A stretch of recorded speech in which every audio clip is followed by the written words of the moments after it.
Welcome to Mindfully Augmented, where we talk about living with intention in a world that is shaped by technology. I'm A. And I'm B, and this episode was brought to you by the Hierarchy of Needs app, available on the App Store. What do we have today? We are doing something different today. We are. I'm very excited about this. This is the very first. This was your idea, and I'm very Yes. excited about it. This is weekend prediction, and the idea of the weekend prediction is that at the end of every week, we're going to kind of make a prediction based on the information that we've gotten for the week and some element that we feel like we can kind of make a long-term call and see if it comes true. And we invite everyone listening or watching to do the same.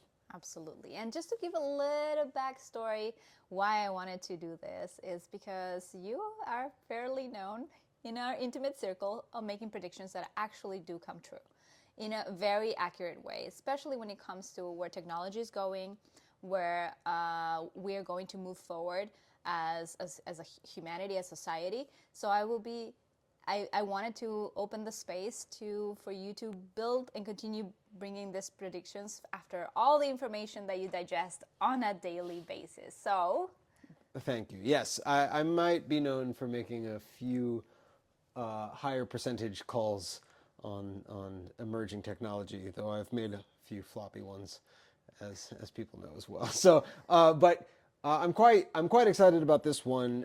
So this prediction was based off of an announcement this week. This week, OpenAI decided to disclose and publicly announce that they will be acquiring I.O., Jony Ives, the designer of Apple's design firm that he had started, design startup, and it's one of the most high-priced acquisitions that has happened yet. It's not a big team, and so when you're thinking about cost per person, it's not a big team, and they're paying over $6 billion to acquire this team. And the reason why is because they are focused on designing the next generation of hardware that is specifically for AI, which is really, really cool. And so this is something that I actually spent a little bit of time thinking about prior to this announcement, and I had been thinking about what is the world of AI hardware going to be. So the prediction is that the future of AI hardware is likely going to be a single device that you carry with you that's probably a little smaller than your average smartphone, but it is made to be a device that oh man, I'm forgetting. Like authenticates. That's Thank you very You're much welcome. for that. I'm here for you. Authenticates. Yeah, I appreciate it. Authenticates the person who owns it via biometrics and maybe some other means in a way that it can keep safe and secure, and that you can keep on your persons, and then it won't actually be the input or output device, except for something very small and minimal. So when I say the input and output device, we're used to our phones being the main means of looking at videos, interacting with the internet, listening to things, talking to people, texting. While I think these devices may have touch capability, like touch input capability, it's probably going to be very minimal. And instead of it being like a beautiful high refresh rating color screen, it's likely going to be, if color, going to be something more like e-ink, something that is like really low power. So and there's probably going to be no ports on this thing. Probably nothing for a headphone jack, no place to plug it in, completely sealed. So even if you dropped it in a lake, you'd be able to recover this device and ultimately get your information. If it knows it's you, then it'll be able to access that information. And the value of this is to make sure that AI can contextualize your information in a way that's safe, but then also in a way that communicates to the devices that you would use to access the internet, AI processing capability, video, audio, all that stuff. So it'll probably use some form of near field communication, which is very similar to Bluetooth, if not Bluetooth or an evolution of Bluetooth. It'll likely have many Wi-Fi bands. It'll probably have, at some point, a modified means of communicating video and audio at a high rate, so it can talk to AR glasses, VR headsets, television screens, tablets, headphones. I mean, you name it, your car. Yeah. But that's generally the prediction, that it's probably going to be what I would deem all this a puck to some extent, a puck, a little device I will be that losing authenticates. that thing. I know I will be losing it. Well, I mean, that's the thing. It's gonna. I think It's that gonna be trackable, probably. probably Right? trackable, but ultimately long lasting battery life. Like not having to charge it during the day at all. It's something that probably would last you for a few days, depending on the size of your puck, and something that you would just put on a wireless pad and never have to think about. Okay, bear with me for a second, because I'm not Absolutely. quite there yet. Okay. Okay. So, what do you think that will mean for someone who is actively using? What is going to mean for smartphones? What is going to be the evolution of smartphones and how we interact?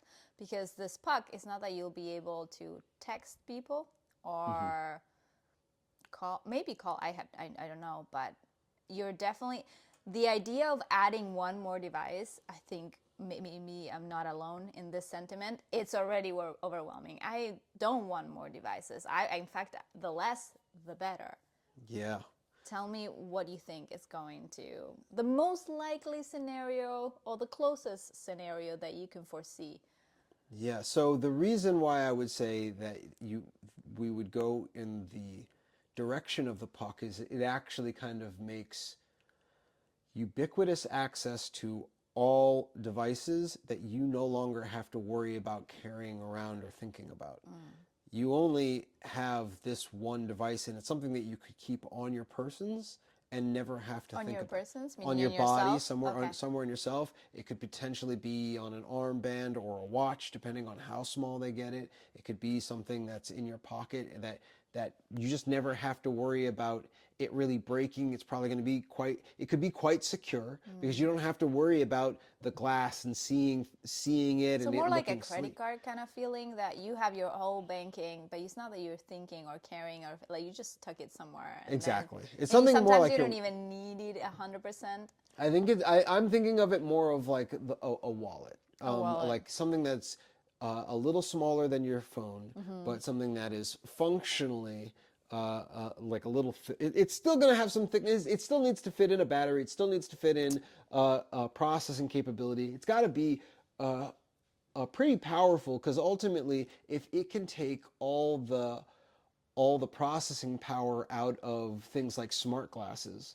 and all the smart glasses have to be is a camera and Eyeglasses. eyeglasses, like AR glasses that fit inside a wearable that looks exactly like a pair of glasses or Yeah. sunglasses, then they can keep the form factor of the things that you wear still relatively small and offload all that processing onto the puck.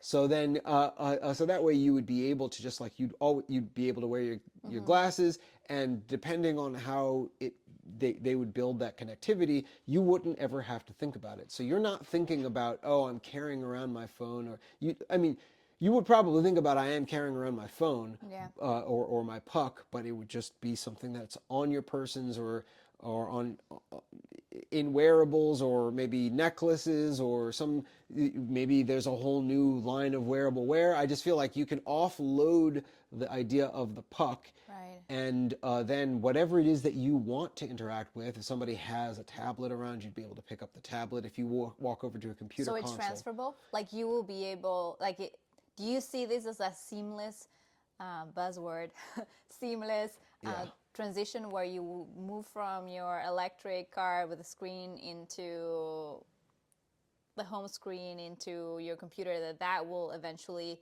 be able to transfer as you get closer to other devices. Exactly. If they are in your If ecosystem. they're within your ecosystem and it's not already paired to somebody else isn't using it, and you just go to a device, um, there I can see a few different potential ways that as soon as you touch something, if it's not already paired, it could recognize that it's being used, and it could set up a secure link, and then you could be sending the information that you need to interface with that, and it would then be communicating back. So you pick up an iPad, once you start typing, it would automatically send that information back and forth to your puck, and the puck would be your connection to the internet, and it would have already authenticated you, and it will already send the video and audio data back and forth. So your puck would be the thing that's taking, it's the brain essentially, that's your brain of the internet that you'd be carrying around with you. You know what? You saying all this, it starts tingling my health coach brain, where it's like, what is this going to mean health wise? Like, what are the side effects of carrying something with you? So powerful in that we are. I mean, we haven't studied yet, right? We do not know the power of its radiation, what it's going to do to our body, the waves. Well, I mean, there are a fair amount of studies about what the effects of carrying. But this would be something that you will be carrying, like in an absurd amount. Like if this becomes an extension of self, right? That you can literally not step outside of the house or in the house without it, right? We created that dependency to a certain. We haven't. This is new technology that it's coming, so we need to allocate study time. I mean, that's what we should be doing. Yes. I would argue that people are going to equate it to your smartphone and say, to some extent, that anything that it's doing, it's not different than what the smartphone is already doing. The amount of time and effort that you would spend with that device might even be less, arguably, than what we've been doing to contort ourselves, our bodies around our phones. How just sitting in a subway or in New York City, or just waiting for a bus, or doing anything in a public space where anybody isn't in the middle of a physical task, you can see everyone automatically is stretching their necks downward, to craning their necks over a phone, over a device. And that's not it's not natural posture for us to maintain for the amount of time, us holding our phones and things the way that we are. I think ultimately the way of computing is going to be spatial and AR glasses, but the question becomes, if we want those to get to the size that is actually very comfortable, where is all that processing and connectivity going to sit? And ultimately, it's going to be in a device that needs to be near us, but then authentication becomes an issue. So there's like a whole bunch of things that you can just like engineer back, like step back from, where you can realize, like, all right, so it still needs to be a device that does all the heavy lifting, carries power, connectivity, but doesn't have to be on your face. It doesn't have to be. So there's so many different ways to approach it. And I think the most flexible one would be a puck. And you're absolutely right. There are things that we need to. We'll be discovering as this. But do you think that this is what OpenAI has under the sleeves? Is this going to be announced they said in a year? So 2026 is when they're planning on announcing their devices. So my prediction is that it's coming from Jony Ives and thinking through like what would be the most seamless thing, that ultimately people don't want to have to think about the devices. And like, while you might own a pair of smart glasses and a VR headset, and you want to use all these things, I think they're going to go for what is the way to make your interaction with technology and AI as seamless as it possibly can, where it can integrate in your life, where you don't have to worry about security. I think it's going to be something on the lines of We'll see. I'm looking forward to referencing back you hear it first. prediction, and then like yes, no, and then actually be 100% transparent with the ones that you hit versus the ones that you miss. But yes.